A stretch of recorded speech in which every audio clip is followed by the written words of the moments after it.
Hi everyone, I am Wafalanga and welcome you all in Grammar in Detail. If you are new and not subscribed the channel, so please subscribe the channel and press the bell icon to get some more videos about grammar. Today we have got the ditransitive verb, change from active voice into passive voice. Before starting this, we'll put a glance on the definition of ditransitive. Or di means to transitive which can be changed into passive voice, and verb which shows an action. So those verbs which need two objects. How many objects? Two objects, and can be changed in passive voice in four ways. And we can change them in how many ways? Four ways are called di or detransitive verbs. Ditransitive verbs need one direct object and one indirect object. Direct object means all livings and indirect object means all non-livings. So whatever the non-livings we have are known as the direct, and whatever the livings we have are known as the indirect object. Suppose if I make a sentence, I say today's verb, even we will take an example. I say I charge you. A question arises that what do you charge me? And if I say I charge 100 rupees. Now whom do you charge 100 rupees? So for that you need to bring the both objects together. Now sentence will be as followed: I charge you 100 rupees. Now this is what I charge you what 100 rupees. I charge 100 rupees to whom?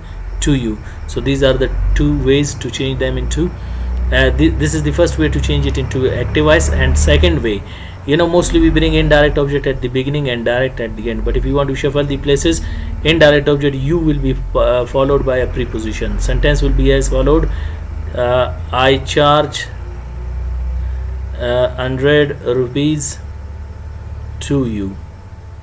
So these are the two ways to change them into active voice. Hope you got this one. Now in next slide, our main target, how we are going to change it into passive voice into four ways. Before starting this, we will discuss the modal auxiliary verb might.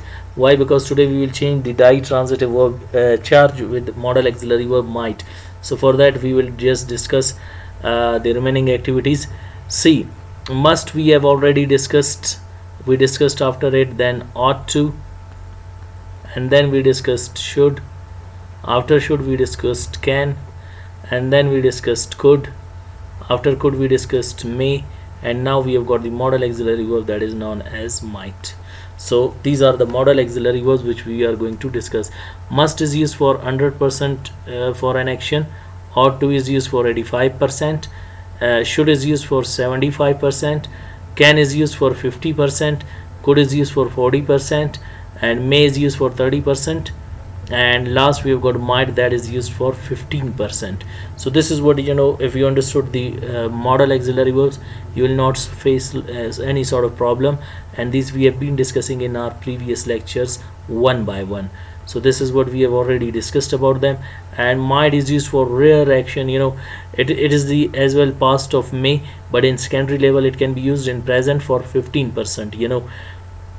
If I say I must, so it means 100%. Ought to means 85, should means 75, can means 50, could means 40, may means 30, and might means 15%. And sentences we will make, and we will start it with simple sentences. Those sentences which make simple statement are called simple sentences. I might charge you $100. There are less possibilities, for 15% possibility of an action to be done, and that is what I'm talking about. And I might charge $100 to you. As I told you, indirect object comes at the beginning, direct at the end, but if you want to bring the direct at the beginning, indirect, so indirect will be followed by a preposition that is known as to. And main thing, we are going to discuss the rules, and a little bit we will put a glance on the rules, and then we will go for the sentences. When you bring the subject, doer of an action, in the place of object, and you make it by me, over there keep in your mind, me is called your agent. Me is called your agent, not object. And what is the definition of agent? It tells us who does an action. So by me, over there by me an action is being done, so by me will be called your agent. And next, when you bring the subject, whether indirect subject object or the direct subject object, we as already discussed in previous lecture that there are two objects, the indirect and direct. When you bring them in the place of subject like you and $100 at the beginning, no doubt they will be called subject, but they will not be called the doer of an action, but they will be called title and topic subject. And what is the definition of title and topic subject? A person, place or a thing in a sentence which we are talking about is called title and topic subject. In first and second sentence we are talking about you, means the person, and in third and fourth sentence we are talking about things, means the dollars.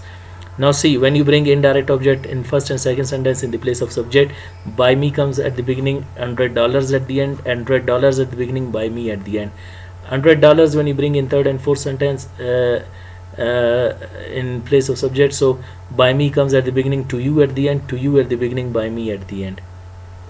Sentences will be as followed: you might be charged by me $100, you might be charged $100 by me, $100 might be charged by me to you, and $100 might be charged to you by me. So these are the sentences.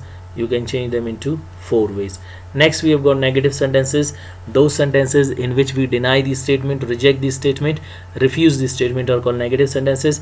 I might not charge you $100, I might not charge $100 to you. You might not be charged by me $100, you might not be charged $100 by me. Okay, there the sentence is misprint. It is not actually being completed. Instead of that, bet will write charged, and by me, and $100 might not be charged by me to you, $100 might not be charged to you by me. Next we have got the interrogative sentences. Those sentences in which we ask question, put queries are called interrogative sentences. Might I charge you $100? Might I charge $100 to you? Might you be charged by me $100? Might you be charged $100 by me? Might $100 be charged by me to you? And might $100 be charged to you by me? Next we have got formal sentences. Those sentences in which we ask questions, deny the statement, we ask them in a formal and polite way are called formal sentences.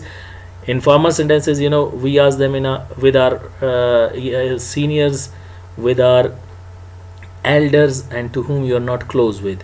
And might I not charge you $100? Might I not charge $100 to you? Might you not be charged by me $100? Might you not be charged $100 by me? Might $100 not be charged by me to you? Might $100 not be charged to you by me?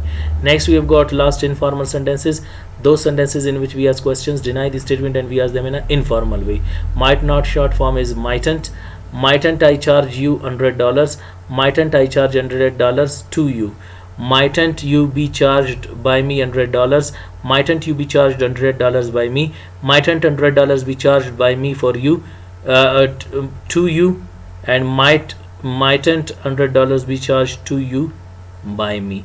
So these are the sentences of modal auxiliary verb charge with the ditransitive verb charge with the modal auxiliary verb might. Hope you got today's lecture. Wish you best of luck. See you next time with the next lecture. Goodbye.